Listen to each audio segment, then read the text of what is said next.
இஸ்ரவேலுக்கு விருதமாக அமலேக்கு யுத்தத்துக்கு வரும்போது மோசே ஒரு ஆலோசனை கொடுத்தாச்சு.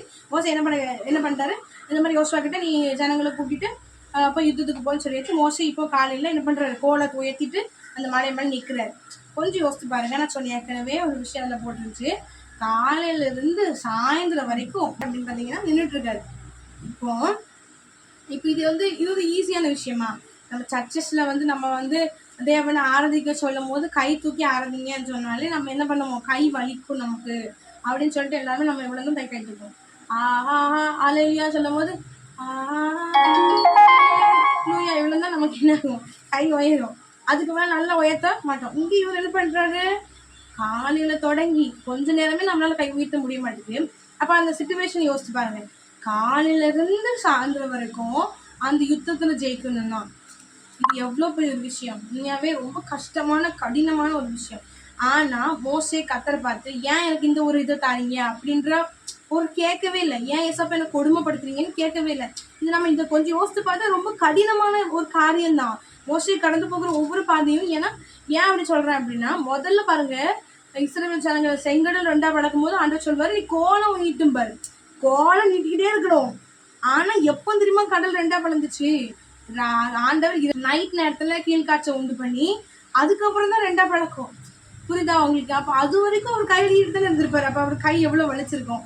அப்போ ஏன் ஆண்டவரே எனக்கு இப்படி படுத்துறீங்க என்ன பாடு அப்படின்னு சொல்லிட்டு மோசே கேட்கல. அப்போ அவருக்குள்ள இப்படி எப்படிப்பட்ட ஒரு இதயம் இருக்குது. ஆண்டவருக்காக சாக்ரிஃபிஷியலாக, ஆண்டவருக்காக தியாகமாக வாழக்கூடிய ஒரு இதயம் யார்கிட்ட இருந்திருக்கு? மோசே கிட்ட இருக்கு. நம்மளால சர்ச்சில் கூட என்சிலேருந்து கொஞ்ச நேரம் ஆடுறீங்க அப்படின்னு சொன்னால் நம்மளால அதுவும் முடிய மாட்டேங்குது. என்ன பண்ண முடிய மாட்டேங்குது? கை உயர்த்துங்க அப்படின்னு சொன்னால் நம்மளால அதுவும் முடிய மாட்டேங்குது. இப்போ நம்ம என்ன தியாகம் ஆண்டவருக்காக பண்ணுறோம்? இல்லை. மோசே இதுதான் உண்மையான ஒரு ஊழியம்.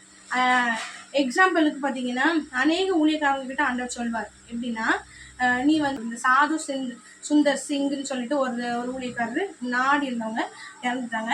அவங்க பார்த்தீங்கன்னா நம்ம இந்தியா முழுவதுமே, அந்த நார்த் இந்தியாஸில் முழுவதுமே என்ன பண்ணியிருக்காரு அப்படின்னா, நடந்தே போய் தான் என்ன பண்ணியிருக்காரு, சுவிசேஷத்தை அறிவிச்சிருக்காரு. இது கொஞ்சம் யோசித்து பார்த்தா, என்னோட ஆண்டவர் ஏன் என்ன நடக்க விடுறாரு? இப்போ நம்ம யாரும் நடந்து போவோமா? இப்போ எங்கள் பக்கத்தில் உள்ள இடத்துக்கு நமக்கு வேணுன்ற பட்சத்தில் நம்ம நடப்போம். ஆனால் இது இயேசு சொல்லிட்டாருன்னா நமக்கு ஒரு பெரிய காரியமாக தெரியும். என்னோட இப்படி நடக்க விடுற கொடுமைப்படுத்துகிற ஆண்டவர் அப்படின்னு சொல்லி சொல்லிடுவோம். ஆனால் அவங்க எல்லாருமே எவ்வளோ தியாகமா, மோசே தன்னுடைய தன்னுடைய கம்ஃபர்ட்டை தேவனுக்காக சாக்ரிஃபைஸ் பண்ணுறாரு. கை வலிக்குது இல்லை, அது இப்போ கை உயர்த்தாமல் இருந்தாலும் அவருக்கு கம்ஃபர்ட், அவருடைய அந்த சௌகாரியத்தை அவர் சாக்ரிஃபிஷியலாக அர்ப்பணிச்சு தேவன் சொன்னது அப்படியே நிறைவேற்று. இதுதாங்க உண்மையான ஒரு ஊழியம். அந்த சாது சுந்தர் சிங்கை எடுத்துக்கிட்டாலும் சரி, நம்ம சாதையாவை எடுத்துக்கிட்டாலும் சரி, அவங்க எல்லாருமே லடாக் பகுதிகளில் நடந்து தான் போவாங்க.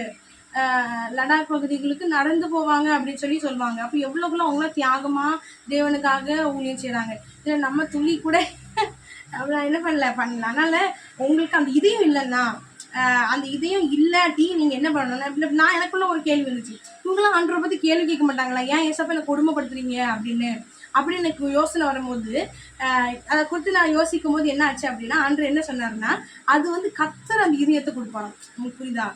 கர்த்தர் தான் அது செய்யக்கூடிய ஒரு இதயத்தையும், தேவனை எவ்வளவு நேசிச்சா அவர் சொன்னதை அப்படியே கேட்க முடியும். தேவனை எவ்வளவு இப்போ நம்ம மற்றவங்களுக்காக எத்தனையோ பேர் நேசித்து, நம்மளுடைய அம்மாவெல்லாம் எடுத்துக்கிட்டிங்கன்னா, அம்மா அப்பா எடுத்துக்கிட்டு பேரண்ட்ஸ் பொறுத்தவரை பிள்ளைங்களுக்காக எத்தனையோ விஷயங்கள் தியாகமாக அர்ப்பணிப்பாங்க. இப்போ பூ வாங்க துட்டு இல்லைன்னா, எங்கள் அம்மா எப்படின்னா, பூ வாங்குறதுக்கு சில நேரத்துக்கு முதல்ல எனக்கு தான் பூ தருவாங்க. அவங்க வாங்க துட்டு இல்லைன்னு வைங்களேன், வாங்க முடியலன்னா எனக்கு மட்டும் வாங்கி தந்துட்டு அவங்க வைக்காமல் இருந்துப்பாங்க. சில எனக்கு ஏதாவது வாங்கி கொடுத்துட்டு அவங்க சாப்பிடாம இருந்துப்பாங்க. இது எனக்கு ஆச்சரியமா இருக்கும். எப்படி தான் இவங்களாம் சாக்ரிஃபிஷியலாக இப்படி, அது நமக்கு பிடிச்ச ஒரு விஷயமா இருக்கலாம். ஆனால் அது அவங்க பிள்ளைக்காக கொடுத்துட்டு அவங்க சாப்பிடாம இருப்பாங்க. அது அவங்க பூ வைக்காமல் இருப்பாங்க. நமக்கு அதை கொடுத்துட்டு அதே பாரு இப்போ இப்போ அம்மாலாம் சாக்ரிஃபிஷியலாக இருக்கிறாங்கல்ல, அதே இது நம்ம இயேசுக்காக இருக்கணும்னு சொன்னால் நமக்கு அது ஒரு பெரிய விஷயமா அப்படி தெரியுது. ஆனால் என்ன அப்படின்னு பார்த்தீங்கன்னா, இப்படி சாக்ரிஃபிஷியலாக இருக்கிறதோ ஒரு உண்மையான ஊழியம்.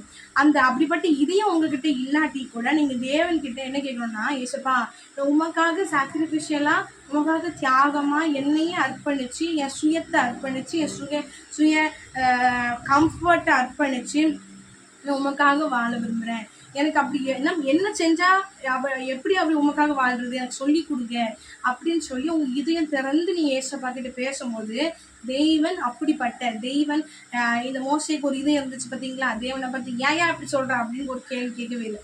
அப்படிப்பட்ட ஒரு இதயத்தை நமக்கும் ஆண்டவர் தருவார். அதனால மோசை கிட்ட இருந்து நம்ம கத்துக்கிட வேண்டிய விஷயம் என்ன, மோசை ஐயா கிட்ட இருந்து நம்ம கத்துக்கிட வேண்டிய விஷயம் என்னன்னா, நாமளும் தேவன் சொல்றத செய்யணும். ரெண்டாவது விஷயம், ஏன் எதுக்கு ஏன் அப்படி கொடுமைப்படுத்துறீங்க இப்படின்ற கேள்விகள் எழுப்பாதபடிக்கு தேவனுக்காக நம்மளுடைய சுயங்களை நம்மளுடைய மாம்சங்களை இது எல்லாத்தையும் சாக்ரிஃபிஷியலா அர்ப்பணிச்சு அவர் என்ன பண்ணாரு, ஊழியம் செஞ்சாரு.